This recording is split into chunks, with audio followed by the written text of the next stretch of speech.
Greetings, ladies and gentlemen, and welcome to this latest edition of Tales from Outer Space, where I take stories from across the internet and read them for your entertainment. This particular story is called Human Insanity, written by In Yellow Clad. The galaxy is filled with life and resources, the latter far more abundant than any had ever truly realized. While there were many worlds that could be exploited for their resources for a cheap costs and without much danger beyond the normal stuff, like cave-ins and industrial accidents, there were some worlds where it was impossible to exploit the resources on them, mainly because of the local wildlife simply wouldn't allow it. And yes, you heard that correctly. The wildlife. Not a sapient industrial species, but the wildlife. The galaxy has a classification system for the different types of worlds out there. Everyone has heard it be used since the moment they were born. Deathworlds, garden worlds, hell worlds, that sort of thing. And it's the Deathworlds that we'll be focusing on today, as there are many of these such worlds out there, flush with countless resources that would allow us all to construct great feats or even megastructures, if only they weren't inhabited by the most hostile wildlife in the galaxy.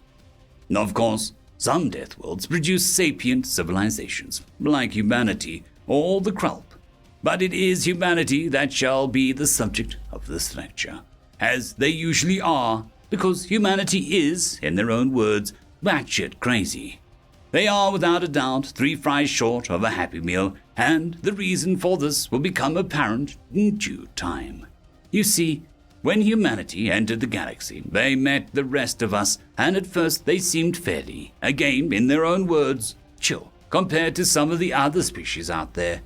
We learned of their skill of exacting violence and bloody retribution. Their kindness and generosity has been the subject of many stories, both fictional and otherwise. Even their entertainment has managed to capture our hearts and minds in a myriad of ways. But we never really got to see just how insane they were. Because they took one look at those resource-rich Deathworlds and asked a simple question: why hasn't anyone claimed those yet? Of course, the answer was fairly simple. Too much effort, too costly, too dangerous. The amount of lives that we would have to throw at each of those worlds, and the costly equipment as well, was simply too cost-prohibitive to even contemplate it for longer than a few seconds. And so we left those planets alone. But the humans... oh, those humans. One company, a startup as they would call it, decided our reasoning simply wasn't good enough, and they deployed onto a world called Nauvoo.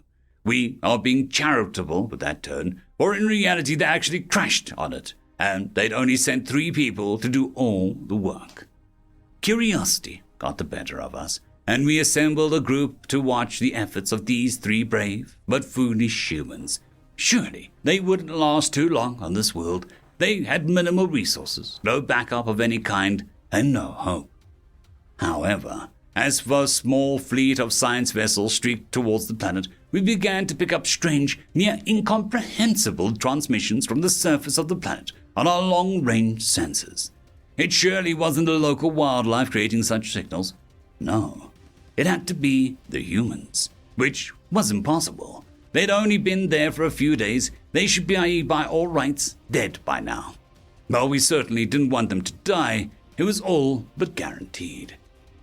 When at last we reached the planet, we discovered there were satellites in orbit, and that much of the area of these 3 humans had crashed was heavily industrialized. More surprising was that they were managing to hold off the wildlife with an incredible amount of automated weaponry which was refueled, rearmed, and repaired by a logistics system that practically ran itself. Sprawling lines of conveyor belts transported everything from raw resources to nuclear munitions to ship pieces and satellite components. We hovered in orbit, watching as the humans prepared for another expansion to their factory, and the wildlife had evolved rapidly to attempt to combat the invaders. But it was no use. Rolling artillery barrages, rapid strikes by unmanned vehicles, and rather literally using a terraforming tool to take the ground out from under the beasts and their hives, replacing it with water in which they could not escape. The ship's communication officer tapped into the comms and heard a whispered giggles of an insane human. "Feck you! Water fills your house!" was repeated over and over again. When a human happened to die, we saw they just exit a chamber, fresh-faced, and heading off to where they had died. We discovered that each replacement human was an exact clone of the previous human, and that made far more sense to us.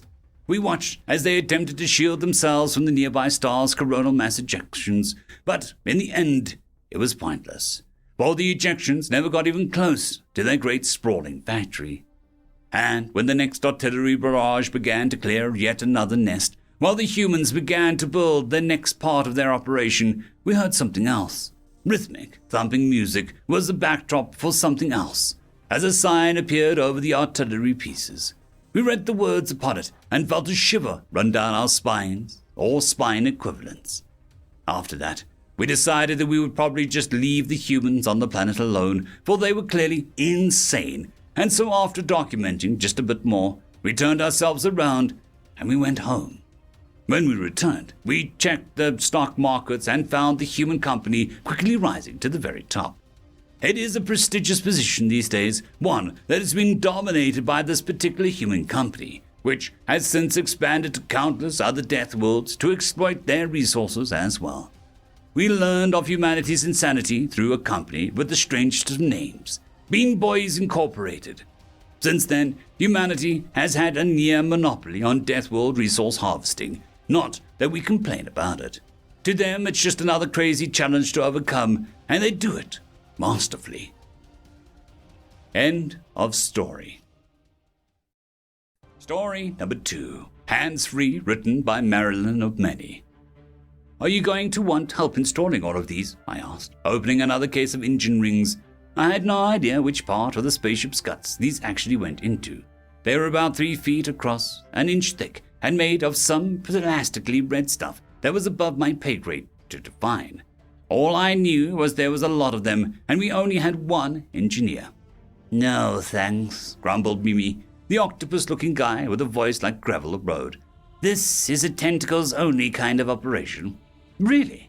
What's the difference? I was curious now. Do you have to use specific tools or reach into tight crevices? Crevices, he said, checking the label on the box. These have to fit snug, and they go somewhere you people with fingers can never manage to reach. He gave one ring a judicious whack against the floor, then tossed it back into the box. I huffed in mock offense. I'll have you know that I'm very flexible for my species. Sure you are, he chuckled. Not your fault you're held back by those bones, and you only have 2 arms. I don't know how you get by. He started looping tentacles around the rings in a different box, gathering an impressive number of them. Just fine, thank you, I told him. 2 arms are plenty. Yeah? Carrying just a couple of things at once must be a simple life. I took the hint, digging into the box for more rings. Who says I can only carry 2 at once? Look at how many I can fit over my long arms. Yes, good job. Put them over there. And I can hook them over my shoulders, I continued, as I deposited my arm load where Mimi had pointed. Heck, these are big enough that I could just stand inside a stack of them and hold them all up from the bottom and, oh, here, these 2, and, I repeated, I can even carry one without my arms or shoulders. Yes, I know you have tiny fingers on your feet, Mimi said, unimpressed. No, like this. I set down the other stack. I'll pick it up with my hands and then only touch with my torso. Think I can do it? He struck a pose, lounging on the floor with one tentacle against his head, looking dramatically bored. Wow, me, he grated. I hadn't used a hula hoop since I was a kid, but I wasn't going to let that stop me. With all the flair of a carnival magician, I grabbed the ring and lifted it over my head, braced it against one hip, and then spun it and did my absolute best to keep it from falling. I managed about 3 seconds, which I consider a major success. Finally, it hit the floor. Ta-da! I said, hands in air. Mimi got up and deadpanned. Wow. You're no fun. I'm sure that is immensely practical on a day-to-day basis, Mimi said. A fine consolidation for a being unable to reach around 3 bent corners. Oh, sure, I said, stepping out of the ring and picking it up again. You can do that, but can you make this love you? I gave the ring an underhanded throw towards the hallway, with a twist to make it spin madly. It bounced twice, still spinning, and then rolled back to my waiting arms.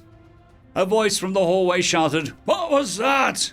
Paint stuck her lizardly snout around the corner and was utterly flabbergasted when I did it again. "How did you do that? Can you teach me?" "See? She's fun," I said to Mimi. "Sure thing, Paint." "Well, sure, she's got fingers too." Mimi waved a tentacle and went back to sorting the boxes while I showed Paint how to use vital engine components for childhood tricks. End of story.